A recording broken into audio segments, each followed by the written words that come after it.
This book changed my life. In the past 2.5 years, I've sold more than 50,000 copies and made more than $250,000 on the book. I want to take you behind the scenes and share how much I make from the book, how I sold this many, and what it's been like over the past 2.5 years putting this book out into the world. I'm going to break down in detail the royalties I make from the book. I'll also compare my sales to traditionally published books and also talk about some of my plans for continuing to do creative and experimental things with the book in the future. When I launched the book, I didn't expect it to sell more than a couple thousand copies. I didn't have a big email list at the time, and I thought, okay, it'd be pretty cool if I saw 1,000, maybe 2,000 copies of the book. I didn't even see it as something that would make me a lot of money. In fact, right after I published my book, I took a consulting project because I was convinced, okay, now I have time. I need to make money to pay for my life in the US. However, the earnings from the book have transformed my life. Not only did it give me freedom to spend abundant time with my daughter in the first year of her life, what I call my book paid for paternity leave, it also has given me permission to continue to write. And I've spent time in the last 6 months writing a second book called Good Work, which you can read more about in the description below. Because I'm self-published, I get really good detail and information about my sales. And one of the downsides of being self-published too is that you can actually just log in every day and see how many books you're selling. A cool thing has been there hasn't been a single day in 2.5 years where I didn't at least sell one book, which is still so wild for me. I don't know how long this will go, and I should probably stop checking the book sales, but it's been cool to see it over time. The other interesting thing about my book is that the first week and the first couple of months were the worst sales overall. They were my lowest months. And this makes sense because I didn't really do a traditional launch. I put my book out pretty quickly in a few days after I realized it was ready. I just wanted to put it out there. I now realize I probably could have done a better job, but I'm still happy with how it turned out. For the most part, a book is a long game. And over the first 6 months of putting it out there, some of the initial readers started reaching out to me, and I started to realize, okay, maybe there's something interesting happening with this book. The sales weren't stopping, and people were sending me these long, glowing emails. This book changed my life. It gave me a completely new perspective. Thank you for writing it. And so I started to lean into it a little more. I renamed my podcast to the Pathless Path Podcast, and I started sending more copies to people, and I just got a little more comfortable promoting the book on social media, places like Twitter and even Instagram. And I think it helped. The book sales started taking off a little more halfway through the year. And then my biggest supporter, as a joke, I call him my unpaid marketing intern, Abdal, who's a huge YouTuber, started recommending my book. He put it in one video where he recommended it as one of his top reads for the year, and I saw a huge boost in sales. This is absolutely sick. I've given away about 8 copies of this book so far, and we've got another 10 in the studio that he sent to us because I just love giving this book away to basically anyone who, is struggling with figuring out what they're trying to do in their life. And Paul's story is really inspiring, and the way he encouraged us to think a little bit harder about what we actually want to do with our career, what we actually want to do with our life, and not necessarily following a prescribed path, hence the idea of the pathless path. And from there, the book just kept selling more and more. In March or April of 2023, Ali put out a video that was only about my book. It was crazy. These two things, the default path and the pathless path, are two of the concepts that Paul Millett contrasts in this book, The Pathless Path, Imagining a Story, a New Story for Work and Life. Now, this was one of the most impactful books that I read last year, and it really gave me the terminology and a few mental models and almost permission to explore a non-traditional career path. And so if you've been feeling lost in your career or somewhat directionless in life and you're kind of thinking that that's a bad thing, then this might be an interesting book for you to read. I think now the video has more than 500,000 views. And that video over the next month or two led to 10,000 sales of my book across all platforms. It was wild. And during this, Portfolio, a part of Penguin Random House, a traditional book publisher, actually reached out and tried to acquire my book. They offered $70,000 for The Pathless Path and $135,000 for a second to-be-determined book. It was really flattering to get this offer, but the money just didn't add up. I've made almost $165,000 since they made that offer, which is pretty wild. And I'll break that down in the next section about how much I make like per copy and per platform. But as of now, in the first year, I sold almost 10,000 books in 2022, almost 35,000 in 2023, and this year it's a little lower. You can see the sales over time. There's a huge spike and increase in trajectory of the sales, and then it slows down a bit over the past 6 months. So how much do I make? Because I'm a self-published author, I have complete control over how I price my books, where I can sell them, and in what formats. I'll walk you through the royalties and the different kinds of books. But one thing to note is that as a self-published author, you don't have equal access to the channels like bookstores and such like hardcovers like traditional publishers have. So for the most part, I just don't really sell many hardcovers. As a self-published author, I focus mostly on paperbacks, audio, and Kindle. And audio and Kindle is about 70% of my sales. So we can look at each channel. About 61% of my sales are through Amazon, 24% are through ACX, which is also owned by Amazon, mostly distributes books to audio platforms like Audible, but also things like iTunes. You can buy my book in audio format too. And then 9% through Ingram, which distributes internationally.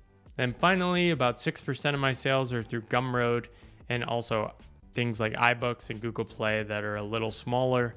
And I also distribute books in India, although I've paused that because I've recently signed a foreign rights deal with a big publisher there to reprint my book in that market, which should be interesting to follow over the next couple of years. By format, you can see how this breaks down.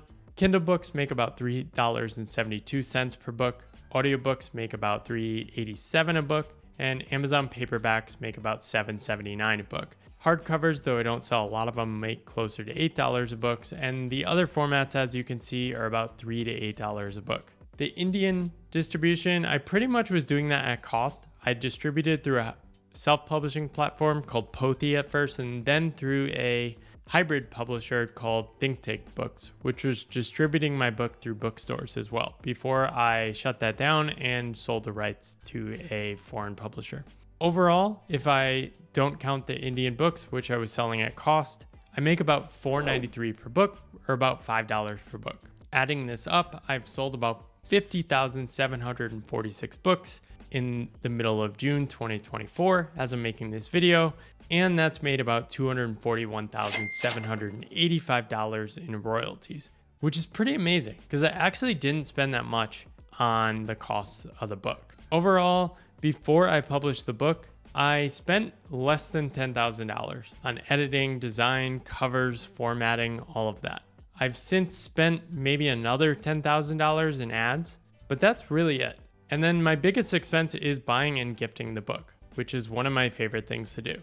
I've gifted the digital ebook probably about 3,000 to 4,000 copies now, and I've gifted physical copies maybe 1,000 to 2,000, and that's not that expensive because I can print my book from Amazon and send it to anywhere in the world for about $4 a book. So that's probably cost another $4,000 to $5,000. On top of all these royalties, I've recently started working with a new agent for self-published authors like myself called Dropcap, and they've been great. They've helped me find rights deals, which I'm estimating I'll bring in about $14,500 on these, and this brings my total royalties to over $250,000. They've sold my rights to India, Russia, Malaysia, and I'm working on other territories. The crazy thing is I can basically keep earning money on this for the rest of my life. I can do all sort of creative things. I own all the content, all the rights in English, and yeah, I don't really know what to expect. Will it decline? Will it slow down? It seems like that's the case, but I just don't know. I plan to write and share ideas in this for a long time. To put this into context, I thought it might be interesting to compare my book to two friends who graciously shared their royalty and sales information as traditionally published books. Now, it's really hard to compare these apples to apples. Traditional publishers aim much more at the printed market, whereas in self-publishing, you're very much forced to be in the digital realm. And so you can look at the different breakdowns in types of book and the royalties I earn. As you'll see, my book in the blue is higher in every category. But at the same time, I don't have access to different channels like the traditional publisher might. For example, they can sell a bulk quantity to a traditional retailer. But you'll see here in the gray bar, the second book, the paperback average price is about 93 cents. And this is from a big sale my friend did to a very specific publisher who bought books for its entire national chain. I don't really have access to that yet unless my book gets a lot bigger. Another thing, my ebook royalty is similar, but I priced it at about 33% of what most traditional publishers price Kindles at. Most traditional publishers price Kindle books at around $14.99, which probably really hurts sales. I think what they're trying to do is really steer readers to the printed books. And so at 33% of the price, I sell a lot more ebooks. Comparing sales mix on the next page, you can see how different mine is from the other two books. Traditional publishers push hardcovers, and I barely sell any, as we've already covered. And I haven't had consistent access to things like Prime shipping because I'm not stocking the books. Amazon has to pick them up if they're projecting demand. It mostly gets them through Ingram, which is another distributor of books that does it on demand. And so my sales are 70% digital, mostly audio and ebook. And then once we add in the Amazon paperback, which is print on demand, that's basically all my sales. It's really interesting to compare traditional published versus self-published. And it really brings alive the fact that these are very different games. I've done a lot of writing comparing traditional and self-publishing. I'll include some resources below if you're interested, but I don't think it's actually worth comparing. It's a very different game, and the kinds of personalities that like doing either can be very different. Now, if Penguin had offered me much more for my book, might I have worked with them? Sure, but the price wasn't right. So what's next? I think one thing I got lucky with my book that really helped it succeed over time is that I love talking about the idea. Even though I didn't do a big massive launch, I was able to continue talking about the ideas because I was still curious about them. I was able to host people on my podcast of the same name as my book and explore these and go deeper. I'm also working on another book now, which is sort of a spin-off or a sequel to The Pathless Path about my deeper relationship with work. And there might be a third book too. I'm excited to continue to explore this. And I really think of a book, I didn't know this before I wrote the book, but I should have thought about it. You should think about it as a 5 to 10 year journey. That's how you're going to succeed with it. First off, you do need to write a good book that people want to share and want to recommend. But once you found that, you need to keep talking about it. You need to keep sharing it. You need to keep it top of mind. And so I'm excited to continue to write about these topics and see how sales compound as I put more books out there. Finally, I am planning to do a very special edition hardcover book. My intention is to compete directly with traditional publishers on their own terms, but do far better than them.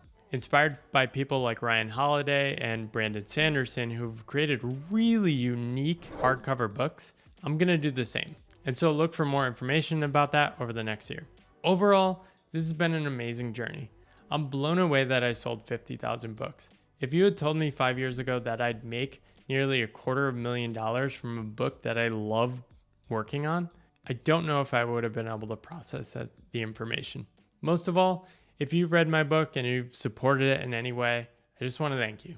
It's been such an incredible journey, and I'm going to keep writing and exploring these ideas.